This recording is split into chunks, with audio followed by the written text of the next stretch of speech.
Awesome. Okay, it sounds good. Hello, everyone. Welcome to Scrambled. And this is a podcast where we're going to show how the cube is more than just a puzzle. It's a way to scramble your life. And today we have Jesse Gonzalez from Arizona. He's 18. He's going to U Chicago. And Jesse, why don't you tell us a little bit about yourself? Yeah, so I've been cubing for about 5 years now. No, 4 years, going on 5 years. I average around 7.6 seconds.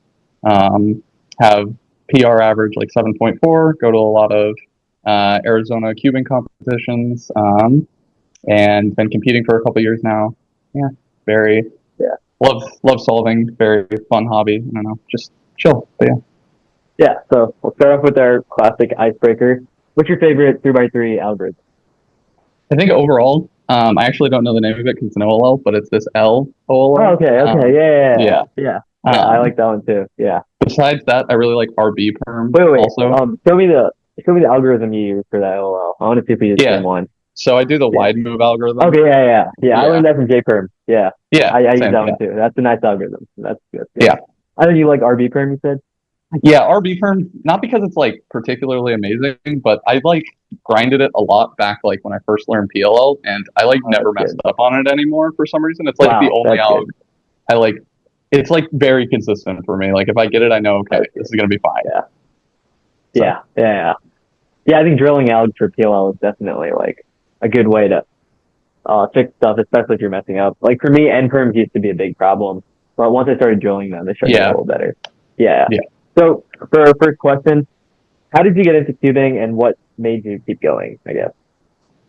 So there's this YouTuber, Mike Boyd. He did this video where he like learned how to solve a Rubik's cube in under 2 minutes, and he was like basically just showing how he learned, and then like him practicing constantly.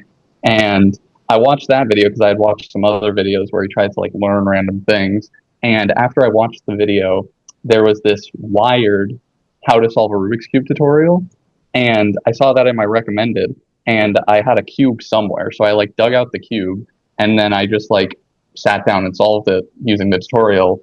And then I was like, this Mike Boyd guy was able to solve it faster. I wonder, can I just like keep doing it and get faster? So I didn't like know speed cubing was really a thing. Yeah.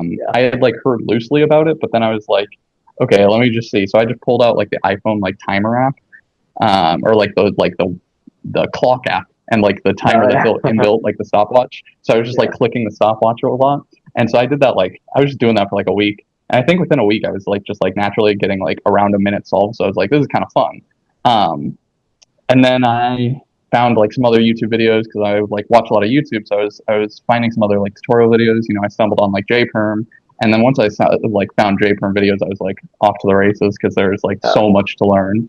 yeah. And so learned like basic CFOP, and then once I found there's this video that I still recommend to like everyone for F2L. It's Brody the Cuber's F2L Okay. video. It's like a flowchart F2L system, and it's so good. Once I learned that, I never stopped solving. It was great.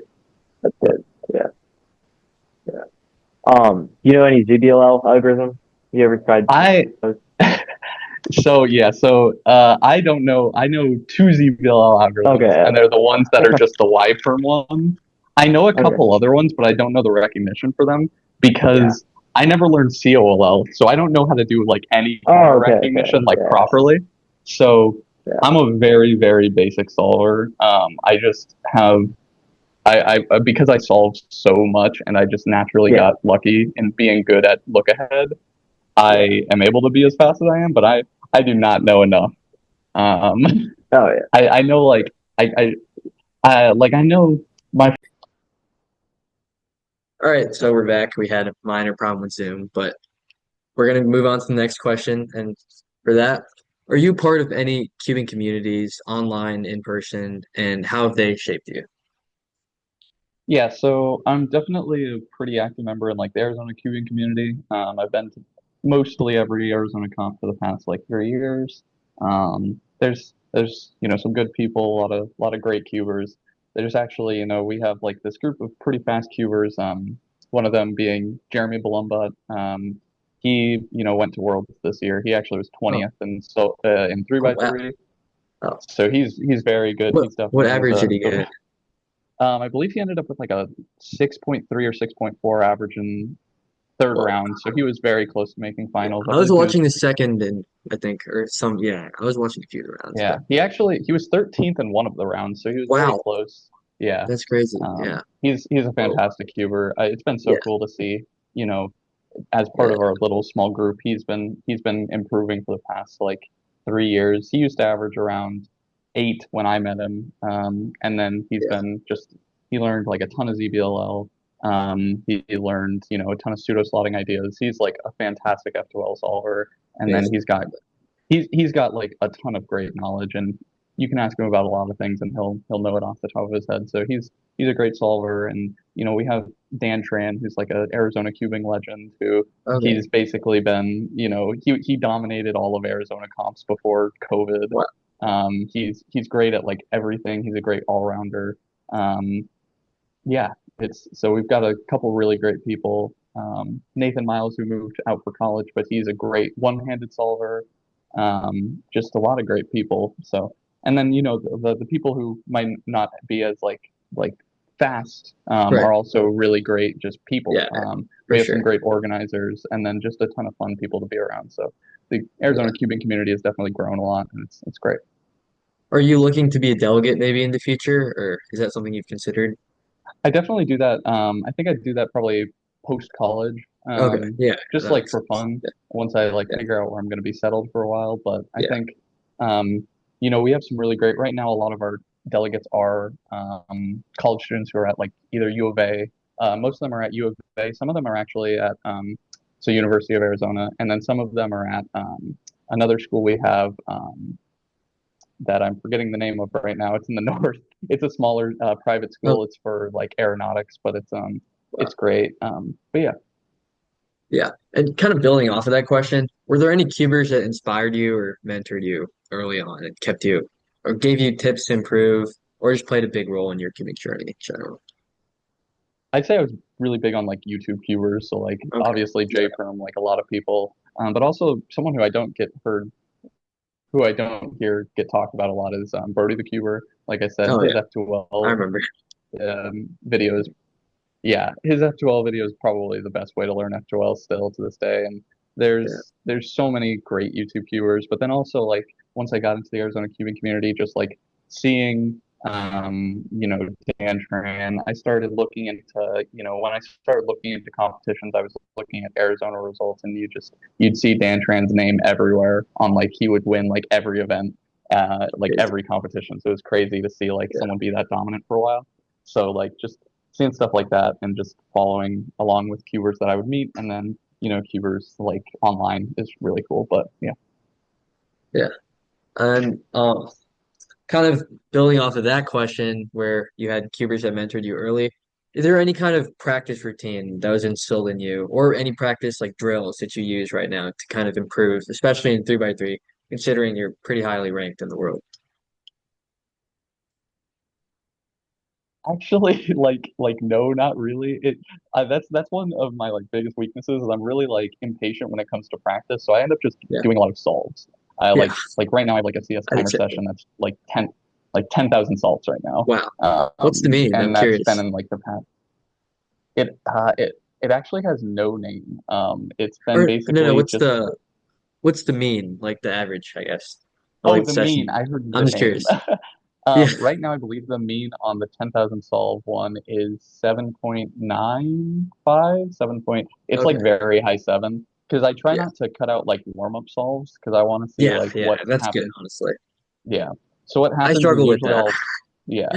No, it's hard. It's hard when like I'll do an average of 100 for the first day and it's like 8.3 and I'm like, I know I'm just warming up, but it feels terrible. It's like the exact Yeah. same time for me too. Yeah, Exactly. And then yeah, I'll warm up, and then I usually, my solves will consistently usually go down through the day until I hit like my I'm too tired phase, and then I'll get like another like high seven average. But usually, it all evens out to where if I include my warm up solves, like global average is around 7.9. But when I'm warmed up, I'm like you're probably solidly faster, right? 7.6, 7.7. Yeah. Yeah, Yeah. yeah. Um, how often do you practice? It goes in phases. I remember when I was like starting out cubing, I would literally practice like 7, 8 hours a day just for fun, like on Wow. like weekends. Like, And then like if it was like school days, I would do maybe like 4 hours, like just basically whenever I had time, I would just be solving. Because, for me, I just found it so much fun. So when I was really improving, when I was really starting off, I would just literally be constantly grinding solves. And then it slowed down for a bit when I plateaued around like sub 9. yeah, And when I plateaued there, I started having like more schoolwork to deal with, so I ended up doing less of that. Um, Started falling into like other hobbies, like beatboxing a lot, like we had talked yeah, about at the beginning. yeah, Um, and so right now, I'd say it's kind of mellowed out to about 2 to 3 hours a day on like a like an average day. Sometimes no solving on a lower day, and then on like higher days, like yesterday, I think I did like 9 hours of solves because I was just like well, I yeah. I I, I can I relate. felt it, yeah. Yeah, yeah, Um, but I don't know. I'm definitely not in my prime. I could do like literally 800 oh, solves a day and just yeah, like keep pushing through. But like now, if I do like a 500 solve day, I just can't solve the next day because my hands are like dead. So, yeah. but I'm worried about like tendonitis for my wrist. yeah, Every no, once in it a while, like I definitely. feel like it's a problem. Yeah, But it's yeah, I think it depends on my mood, but a lot of the time I just like solve until I can feel myself not being productive, like as far as like I'm just yeah. like being lazy or I'm Like a like slump. actively getting slower. Yeah. Yeah, So yeah, um and when it comes to like plateauing, I usually will just like stop solving for a bit, like a couple weeks. And I noticed that when I like stop solving for a bit, I like come back and I can like notice when I'm doing poorly or like I can right. implement new things easier. So like I know I averaged like I think one of the first plateaus I hit was like averaging like 20 seconds. Yeah, 'Cause and then I like stopped cubing for like 3 weeks, I think. And then I came back yeah, and I just started solving again. And after like, 1,000 solves or something, I got down to like averaging like 17, just like naturally. So I yeah. think I've noticed that like when I do take a break, I either come back the same with different good habits, or I'll come back better with better habits, which is something I've used rather than like targeted practice, is just like taking a little break to like take a step back and like not be so stuck in the same mindset of like how you're solving. Because a lot of the times I'll like fall into like certain bad habits over time. But if you can like take a step back and then like notice what those bad habits are, you can replace them with slightly better ones. So It's a really good explanation of why that happens because I've also noticed the same thing in my solving. And I find it interesting how like, I used to have like plateaus, very specific plateaus at like 35 seconds or like 22 seconds. And now right, like I average about like seven, I'd say like high seven. right, And I just find it interesting that there's a lot of like seconds between 7 and 20. But like I was very specific with my plateau. So I just right. find it interesting how like there's very specific plateaus for like cubers in general. And I I think wonder it why that shows. happens. I think that probably has to do with like mental plateaus because one thing I've noticed is that I very rarely plateaued. Like once I got to the point where like I was consistently averaging within a second. So like for example, there was pretty there was no time when I like can remember averaging like 16 seconds. Like I usually remember like averaging like 17 and then basically like 18. So like it's very rare that I've noticed at least that like once I got to the point where I was averaging at like 11 or 10 or 9, I very rarely find that I average like middling 10.5, 10.6. Usually it'll be that I'm averaging like right on the cusp of a new second barrier. So I think Yeah. with like, and I've noticed that a lot of people like will like end up describing it like that, is that like it seems like the plateaus happen at like you're just about to get to a new barrier. So I feel like a lot of it is mental to some degree, as far as like it seems like it's like a lot of people will be like, oh, I want to be sub 10, and they'll average like 11, right? And to me that feels like you're very close to the point where like once you get sub 10, it's very hard to like sometimes it's hard to like describe what you did to get sub 10. It's Yeah. usually just like you solved something, like clicked in your brain and then you got there. A Yeah. lot of the times there can be like something, but like I feel like when I talk to a lot of people, it feels like a lot of those plateaus when it comes to like small things are like really mental, like getting from like above a mark, so like from like being like 8.1 to like 7.9 seems to be more of a mental thing, which I think is interesting. But This has to be like the most relatable thing I've heard in yeah, cubing. It's very niche and it's very difficult to describe, but I know exactly what right. you're talking about. Yeah, Yeah. And I'm facing it right now because I'm trying to like fully break from sub 8 right now, like in an official right. average. And at home, Yeah, like I do fine with sub 8, but like every once in a while I also have like rough days where I'm not turning well. I start averaging 8. And then like yeah, it's other days I'm doing really good and I get like a bunch of sixes and sevens. And I'm like, right. oh Yeah, wow, maybe I could break sub 7. And then like it's kind of like a sliding scale there. And even at my speed, like I'm still facing the exact same stuff that you're yeah, facing. no, And I'm definitely. guessing you're probably also facing that with your own solves Yeah, to some like degree. yeah, no, for sure. Like, Yeah. cause for a while, I think I've been like technically capable of getting a sub seven average in Oh competition. yeah. Like, I'd say that like for the past like year or so, I've been like, Okay. I've Yeah. averaged like consistently enough to where like if I do like five averages, I'll get like right now if I was warmed up within five averages, I would have like a sub seven average, I would guess. And Actually, wow. so and That's good. like Yeah. and so, like, because of that, like, I know I'm capable of getting that sub seven Right. average of Yeah. five, like, on any given competition. But I think what happens is, especially for me, I've noticed that my solving style is really bad for competition because I end up, I focus a lot on look ahead. And because look ahead ends up being one of those skills that is really difficult to use in competition because, like, pieces feel like they're moving faster and there's more pressure, so it's harder to think. I feel Yeah. like focusing on look ahead and relying on look ahead so much is like really hard in competition when I Yeah. don't plan as much as I should in inspection. So that Oh yeah. causes a lot of I have issues that for problem. me personally. But that so that's like yeah, that's one thing that I would look to like improve moving forward is just like I would really want to like make myself more consistent in competition that way. Yeah. So actually, that leads me into my next question. Are there any specific stuff you do to handle nerves or pressure in tournaments or competitions like official solves, especially when you have a lot of pressure on Yeah. Yeah, so I'd say one thing I do, one like particular thing I do is I like focus on like feeling my hands a lot as far as like I always use hand warmers because I think you? not Yeah, using hand I actually warmers is bought them like recently. impossible for me. Yeah, That's fun. I've gone to like one competition without hand warmers and it went horribly. Like it's like Wow. I can't get my hands warm before solve. Yeah. But Yeah. beyond that, like I usually do like hands on the neck because that like doubles it like slightly warms your hands, but then it also like helps you like Oh, stop interesting. shaking your hands so much. Um, Yeah. I've been doing that like since my first competition. I like naturally did it because I noticed there was a warm spot and I was like, okay, this should work. And so that's really good for like when you just need a little bit of warmth and it like helps you like focus your hands.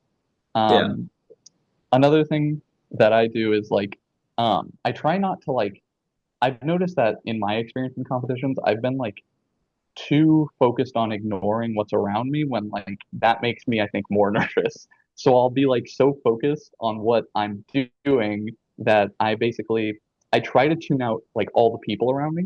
But what I notice is that makes me like more nervous because then I'm recognizing the fact that I'm like this is important rather than like I've noticed one thing that I can do recently is like just look up and look around me and like it's just a I'm just like solving like it's fine and like so one thing that my friend told me is like if you just look at like the corners of the room and then like look at the people you'll realize you're fine and if you do that I've noticed that for me in like slightly lower pressure scenarios when it's like a smaller competition or it's not like finals I do that a lot so I'm like it's just solving like it's fine and then that sometimes helps. It depends on like my mood and like what's going on in the context, but there's a lot of like little things that I've developed over like competitions now.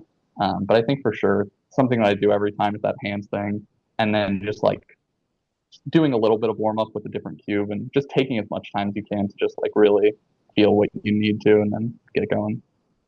That's really good that you developed from like tuning it out to kind of accepting it. I think that's got to apply to a Yeah, lot of stuff outside of cubing too, like public speaking, probably, yeah, for like sure. just putting yourself out there and like understanding that Definitely. everything, like, it's not out to get you. We're all here to help each other, especially in competitions, I would say. I think everybody, Yeah, I think sometimes if you're not a cuber, it may look like hyper competitive and cutthroat, but at the same time, I think everybody wants everyone to be solving faster to a certain right. degree, right? Yeah.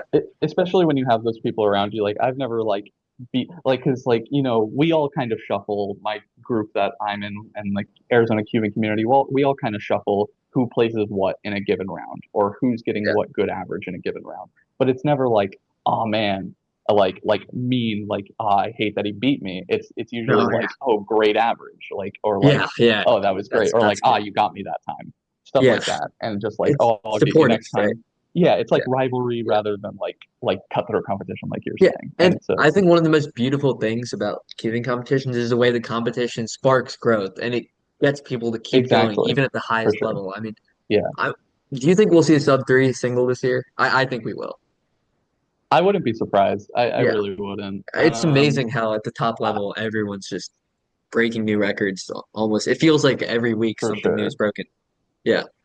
And Yeah, yeah. So speaking of competitions, can you describe maybe like your favorite competition, your single most memorable experience at a competition, and what made it stand out? I think my most memorable competition is still my first competition ever. Okay. It was a 2-day competition in Arizona, and it was really cool because I got to meet all of the cubers that I've basically been with for the past, like 3 years now. But like they were all at a table together, and I walked up, and one of my friends was there because he went to Cuban competitions before, so I knew him from like school. And so he walks up to me and he's like, "Hey, I have a seat for you at this table." They're all like kind of fast, like you, and because he was like averaging like 15. And so he was like Okay. pretty good, but he had just noticed that there were people solving fast, so he sat down next to them, and he didn't know any of them. But I sit down and I see Max Park and Matty Hiroto Inaba, What? and so No so way, I ended bro. up yeah, so I You got ended to up meet sitting them. with yeah, so for I'm like so a 2-day jealous. comp, yeah, for like a 2-day comp, I was sitting next to them, and then all my Arizona Cuban friends I met that day too, and it was sick because both California and like Hawaii, there were like no really big competitions happening because COVID had just wrapped, like Right. had been like the COVID restriction had just Yeah. wrapped up for the WCA. So Arizona had a comp, and comps were so much more sparse that Max Park was going to our Arizona ones, and Maddie was there for that one day.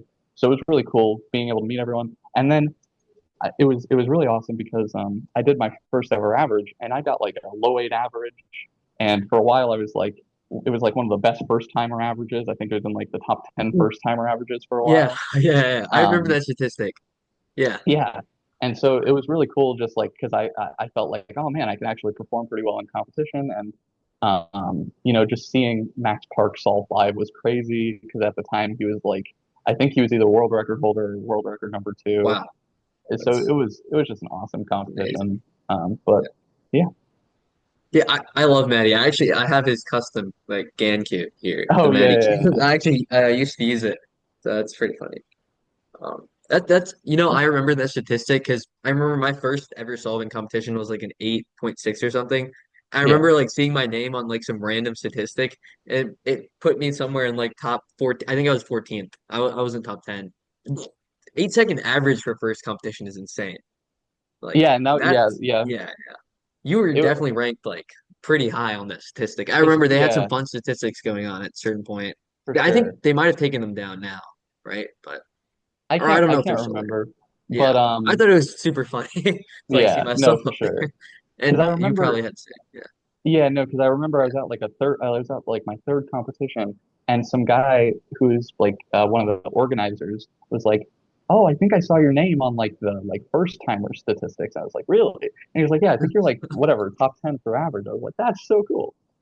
But yeah, so just like small memories like that really make it cool for me. But yeah. Um, so this is kind of a question that takes you outside of cubing, but how did cubing and beatboxing connect for you? Do they build off of each other? And before you answer this question, you can also just describe like beatboxing in general and like what it means to you and like what you yeah, do with it. Yeah. so I've been beatboxing even way longer than I've been cubing. I've been Oh, okay. beatboxing, yeah. Yeah. So I've been beatboxing since I was in fifth grade. So what is that, like 11 or 12? So around 7 years now.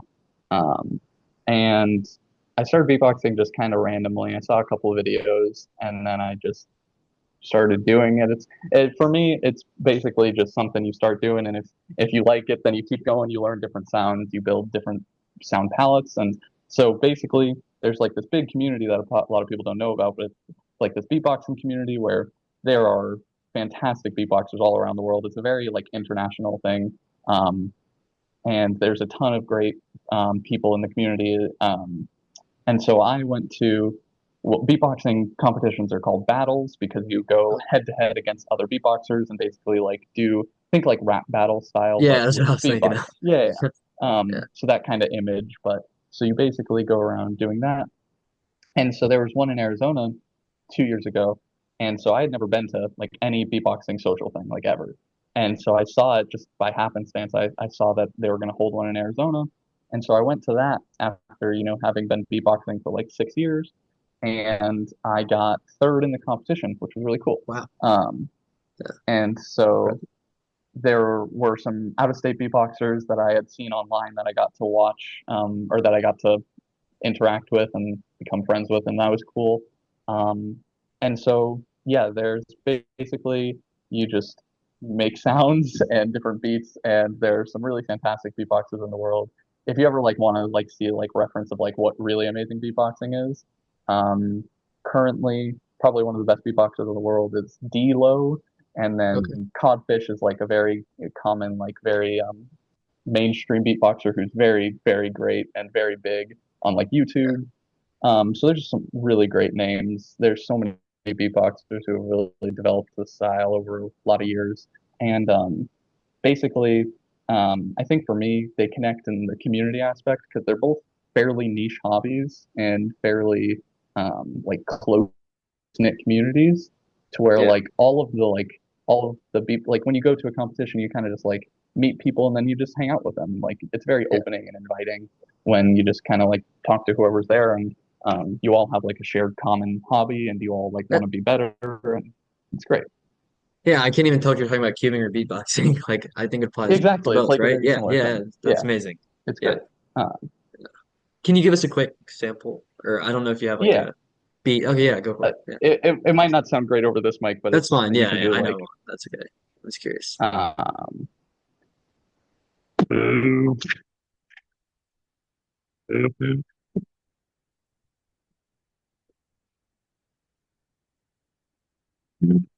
Yeah, it's cutting out a little bit, but yeah. yeah, I heard so the beginning. It sounded pretty like real. yeah, so really when people first hear about beatboxing, there's like I don't think people really imagine what it really sounds like at this point because It's like boots it's and so far cats. developed. Yeah, it's it's so far developed and there's different like styles now and genres and it's really a fantastic Yeah, thing to be a part of and learn. that's great. So Yeah. And then yeah. kind of coming back to cubing a little bit, how do you think cubing has shaped your problem solving or decision making in everyday life? I think it's taught me to like basically I think one thing that I've learned is that there's a lot of different ways to go about things. Like there's a lot of different um, solutions to a similar problem or the Oh, same for sure. problem.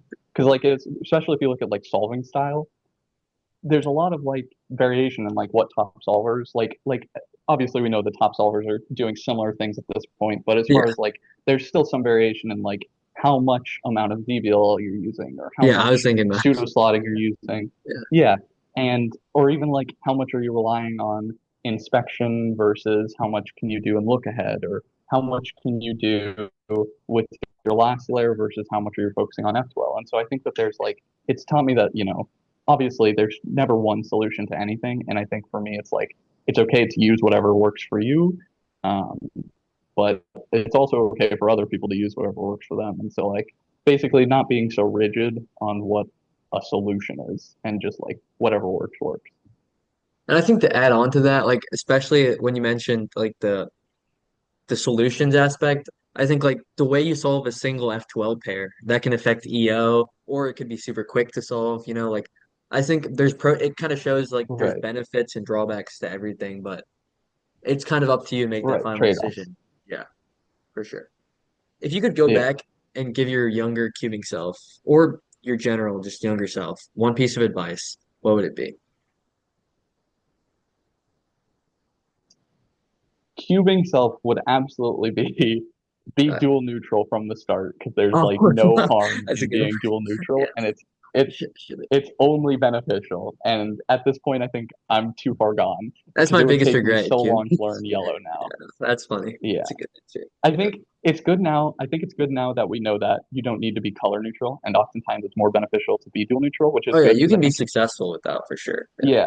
And I think when Yeah. I got into cubing, there was much less talk about the viability of dual neutral. It was very much Yeah. a conversation of like, is it worth it to be color neutral or not? And Yeah, it's like a just lot of black and white, right? yeah, a lot of people, at least like from the YouTube I was watching, there's much less conversation about dual neutrality and like Yeah.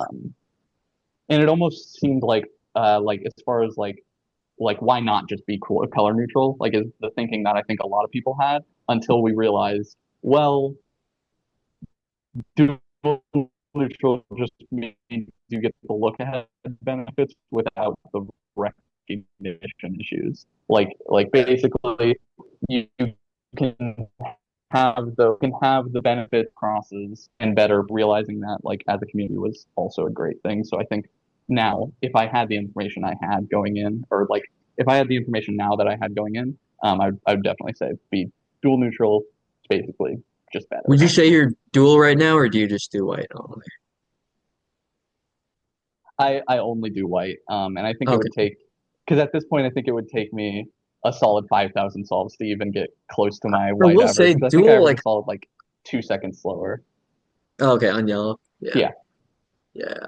Yeah, I mean, I think becoming dual is a little e like I became dual around 12, and then as I got faster, I Okay. Yeah. stopped training yellow. So now I've kind of lost the dual Mm. neutrality. I'd say I'm maybe a second slower. I wouldn't say I'm 2 seconds slower, but I would say around a second. But yeah, you're right. It is something if you can do early on. It doesn't hurt, like being dual neutral for sure. Yeah. Because it really only gets harder the faster you get, and Yeah. it also becomes less like it. Like at least for me, I remember when I averaged like 15 or 14. I can't remember if it was before or after sub 15. I started learning. I was like, okay, I'm just gonna do it, and I was gonna be like color neutral, so I started learning green cross first.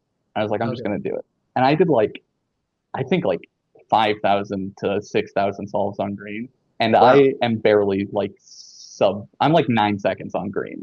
So like my Wow. green is Yeah. actually close to my yellow. I think it's better than my yellow, but That's funny. it's to the point where I would have to do so many solves still to get it to my level that white is that it's just not worth it. I think I would Yeah. definitely do yellow still if I was going to become dual neutral, and Yeah. I think I would consider doing dual neutral.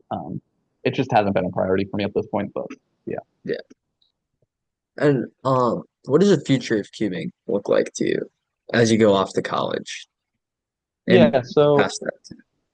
yeah, so I think for me personally, I think I think I'll probably end up, keeping it as a hobby, keeping it as Okay. something I'm very passionate about, but I don't know that I'll, necessarily be looking to improve in a like targeted way. I think Right. I'm gonna put in some effort in the next couple weeks to months when I have, left in summer break and put in whatever effort I can to get better. Maybe try to get sub 7 because I think that's pretty Oh, attainable yeah, for that would me. be good. Yeah, Yeah. I definitely think I could because one thing is I still don't know how to plan cross plus one in inspection. I can only do cross, which is That's probably horrible. the Like biggest at thing this point, holding I you back. should be able to plan first pair. Yeah. Um, well, that's what everyone like. It's a very well known. It's an open secret at this point that if I knew cross plus one, I'd probably be sub 7, which sucks to know because I've tried it so many times and I just haven't put in the effort yet. You know, But yeah, that's one thing. there's a website where you can control the number of moves, like the cross that you I generate. remember I that. Yeah, yeah, yeah. okay. You should send. I don't have the website anymore. I Okay, lost I'll it. send it to you But because I used to yeah, use it a little bit to make my cross plus one a little easier. But I think if you train in increments, it'll become easier. And I will right. say the hardest that my biggest tip for planning cross plus one is just looking at the white piece and tracking it. For especially Right. for the corner, the edge is easier. But if you just look at the white piece, and let's say like if you know it's gonna go somewhere, you don't have to track all the other colors. You can just know like if I move it this way, then green will be on top or something like that. That's my And biggest tip for cross plus one. because that's what I've noticed is like when I do general solves, I can maybe find cross plus one naturally for like 15% of my Yeah. solves just based on like across being easy and seeing that a Preservation. pair, yeah, and just pairs not moving very much. And I Yeah, noticed that when I can plan first pair or at least know where it's going to be, it's a I lot get faster. like 6 second solves. Like so, Yeah, yeah, and part of that is definitely that the cross is easier, so it's all easier. But like part of me is pretty confident that if I learned cross with one, I would obviously be much better. So that's should one definitely thing that do I that. would. Yeah, It's one thing that I'm definitely still it's a work in progress, but I'm getting yeah. there. No, I if you can learn that and continue practicing, I expect to see you in Worlds as a competitor next That's few what years. I'm I wouldn't be saying. surprised. No, So I'm very surprised that you're able to get like, everyone is. yeah, yeah, yeah. Um, yeah, that's my little party trick. I get to say I'm sub 8, but I still can't plan first pair because a lot of people are like, really? But yeah. All right. Well, that's a wrap on this episode of Scrambled.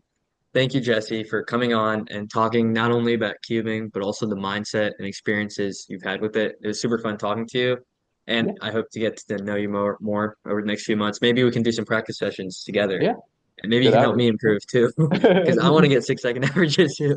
That would be sick. Yeah. Um, yeah, and to the audience, make sure to like, subscribe, leave a review, share with the fellow cuber, and I'll see you another time.